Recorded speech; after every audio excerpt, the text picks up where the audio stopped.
course of human events, it becomes necessary for one people to dissolve the political bands which have connected them to another people, and to assume among the powers of the earth the separate and equal station to which the laws of nature and of nature's God entitle them, a decent respect to the opinions of mankind and womankind requires that they should declare the causes which impel them to the separation.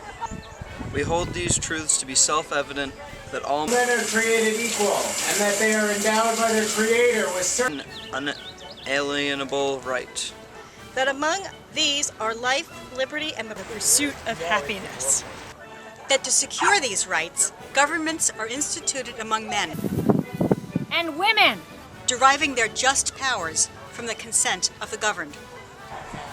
That whenever any form of government becomes destructive of these ends, it is the right of the people to alter or to abolish it, and institute new government, laying its foundation on such principles and organizing its powers in such form as to them shall seem most likely to affect their safety and happiness.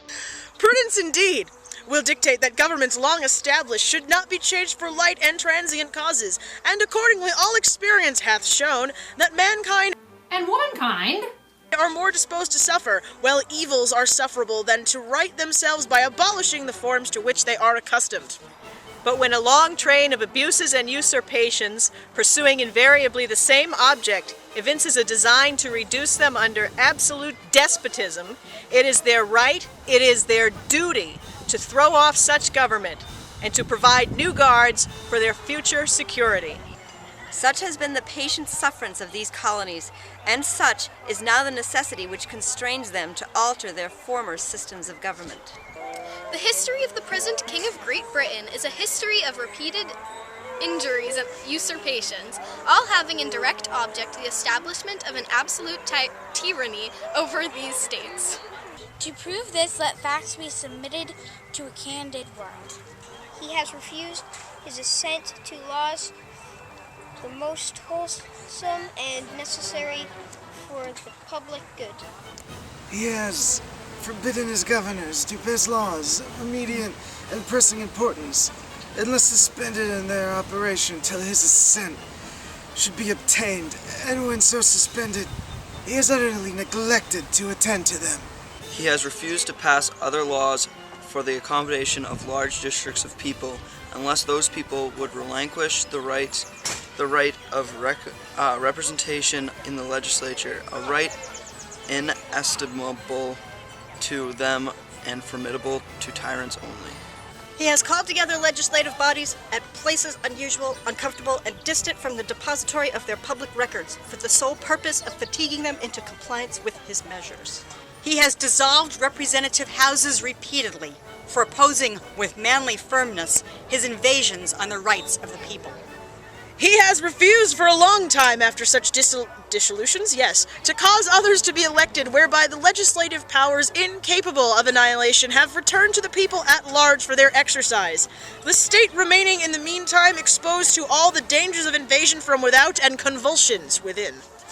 He has endeavored to prevent the population of these states, for that purpose obstructing the laws for naturalization of foreigners, refusing to pass others to encourage their migrations hither, and raising the conditions of new appropriations of lands. He has obstructed the administration of justice by refusing his assent to laws for establishing judiciary powers.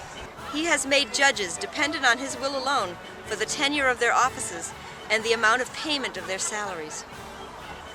He has erected a multitude of new offices and sent hither swarms of officers to harass our people and eat out their substance. He has kept among us the times of peace, standing armies without the consent of legislators. He has affected to render the military independent of and superior to the civil power. He has combined with others to subject us to a jurisdiction foreign to our Constitution and unacknowledged by our laws, giving his assent to their acts of pretended legislation. For quartering large bodies of armed troops among us. For protecting them by mock trial from punishment for any murders they should commit. on the inhabitants of these states. For cutting off our trade with all parts of the world. For imposing taxes on us without our consent. For depriving us in many cases of the benefit of trial by jury. For transporting us beyond seas to be tried for pretended offenses.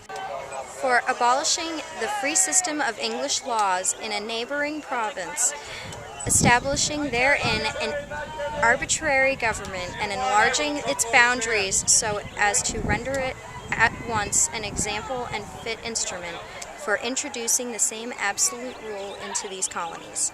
For taking away our charters, abolishing our most valuable laws, and altering fundamentally the forms of our governments. For suspending our own legislatures and declaring themselves invested with power to legislate for us in all cases whatsoever.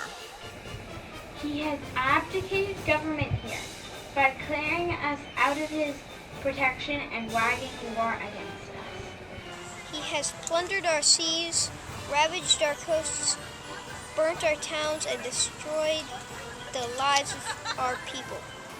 He is at this time transporting large armies of foreign mercenaries to complete the works of death, desolation, and tyranny already begun with circumstances of cruelty and perfidy scarcely paralleled in the most barbarous ages and totally unworthy the head of a civilized nation. He has constrained our fellow citizens, taken captive on the high seas to bear arms against their country, to become the executioners of their friends and brethren, or to fall themselves by their hands. He has excited domestic insurrections among us, and has endeavored to bring on the inhabitants of our frontiers, the merciless Indian savages, whose known rule of warfare is an undistinguished destruction of all ages, sexes, and conditions. In every stage of these oppressions, we've petitioned for redress in the most humble terms. Our repeated petitions have been answered only by repeated injury. A prince whose character is thus marked by every act which may define a tyrant is unfit to be the ruler of a free people. Nor have we been wanting in attentions to our British brethren. We have warned them from time to time of attempts by their legislature to extend an unwarrantable jurisdiction over us.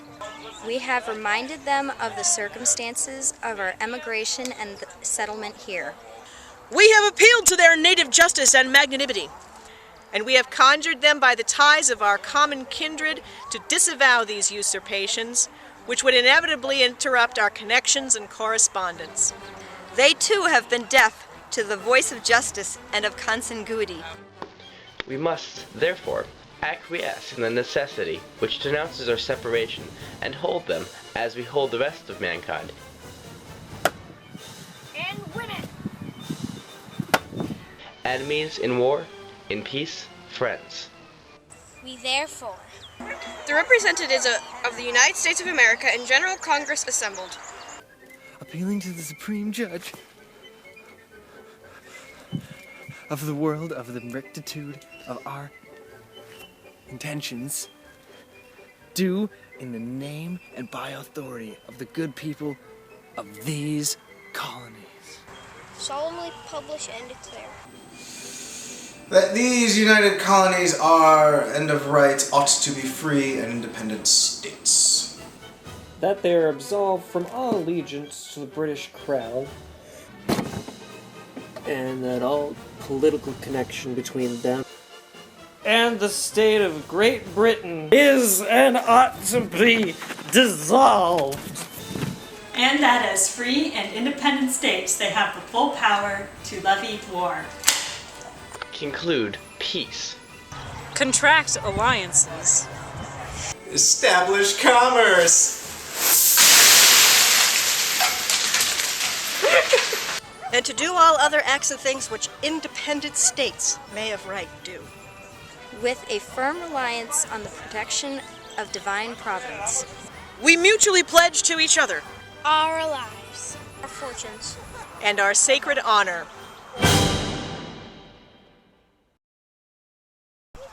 I actually thought of, before I started this, I ought to email you and Peter and ask if I was crazy for trying to do this. You're not. Okay. People have created far stranger things on the internet. Okay.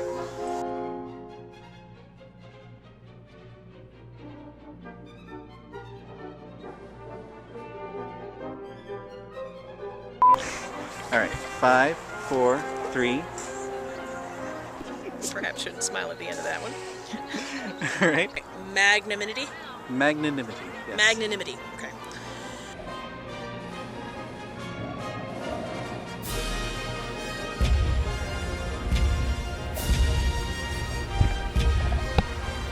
He is at this time transporting large armies of foreign mercenaries to complete the... Go. For quartering large bodies of armed troops among us. Some solemnly publish and declare.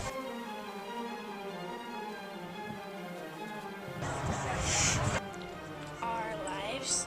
Well, I just need a little bit more room so I can clip it in. So give me a nice strong our lives. All right, 5, 4, 3. And woman. It's consanguinity. Okay. I know, when you take them out of context, they do seem silly. All right, and 5, 4, 3. And woman. Okay. Do I have carrots between my teeth? Not that I can see. We are ready. Okay, 5, 4, 3. 2, 1?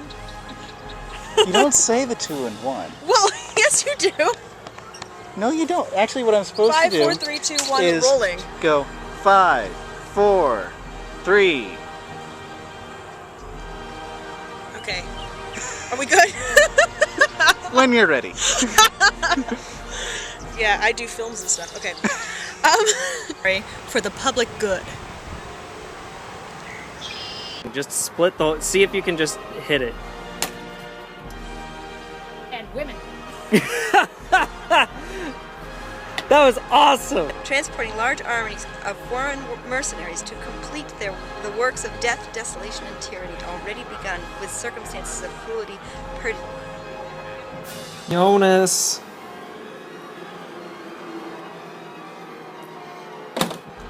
For imposing taxes on us without our consent. Okay, go! Cutting off trade from all parts of the world!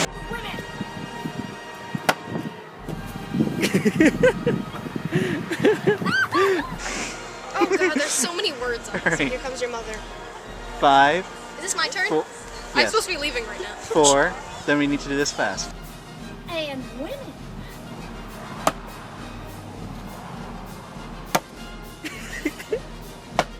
Okay, that's good.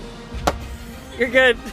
That was the manly firmness line? That was the manly firmness. Do you want to do it again? I thought it was something, I thought it was another one that, I thought it was us being manly firmness. I didn't know it was the king being manly firmness.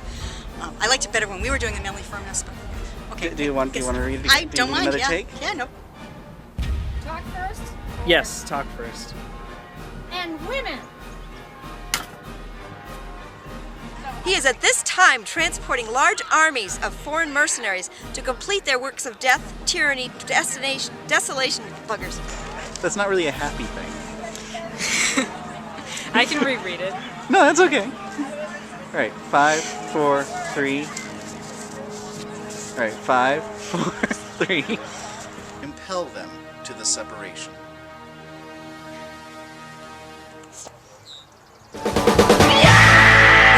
Them from time to time of attempts by their legislature to extend an unwarrantable jurisdiction over us.